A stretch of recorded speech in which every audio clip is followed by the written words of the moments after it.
The following content does not reflect the opinions of Fox Sports Radio because it sucks. Top story.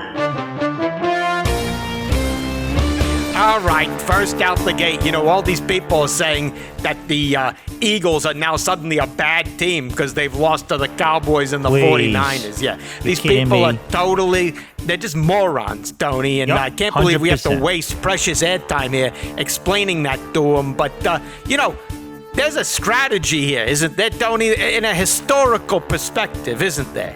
Absolutely. People are saying it's bad that Jalen Hurts is losing these games. But that's because they're forgetting sports history. Yep. Think about the Rocky movies. Did Rocky win all 12 rounds? No. Never. He always struggled in rounds 7 through 9, the middle rounds. Yep. Because he knew he could lose those rounds and still win. You see, that's what Jalen Hurts and Rocky understand that other loser athletes don't. That in order to win, you need to lose. Makes total sense, Tony. And, these idiots out there, now they're coming up and they're saying that the Eagles are somehow frauds because they lost to the Cowboys and the 49ers. But so if there's dumb. any fraud that's out there, it's the NFL.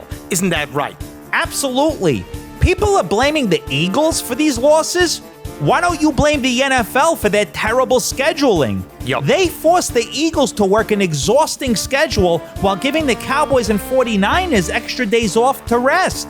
That's clearly a labor violation. Yep. If I'm Nick Sirianni, I'm filing a claim with the labor board for unfair practices and making sure the NFL is punished for its gross negligence.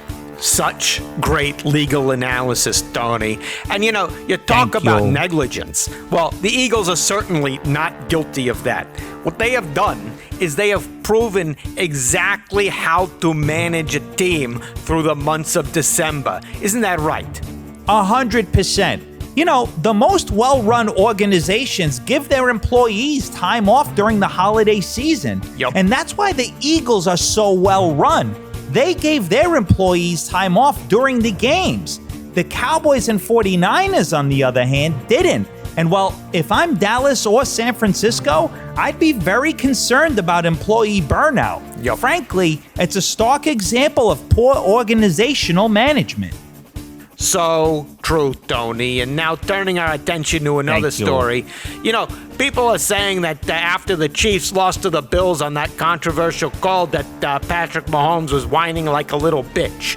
And while that's totally true, he did have a reason to complain, Tony. In fact, Patrick Mahomes was being totally logical and reasonable in that moment, wasn't he, Tony? Totally. When a ref makes a terrible call that they usually don't make, that call should be immediately ignored and overturned. Yep. In fact, just to make this totally fair, the NFL should go ahead and apply this clearly necessary rule change to all games completed in the last calendar year. Yeah. So, out of fairness, the NFL should give this win to the Chiefs instead of the Bills, and we will accept the Super Bowl victory that no longer belongs to you, Patrick Mahomes. Boom, everybody's happy. Absolutely. Thank you to Patrick Mahomes again for your thank very you. fair and logical reasoning there.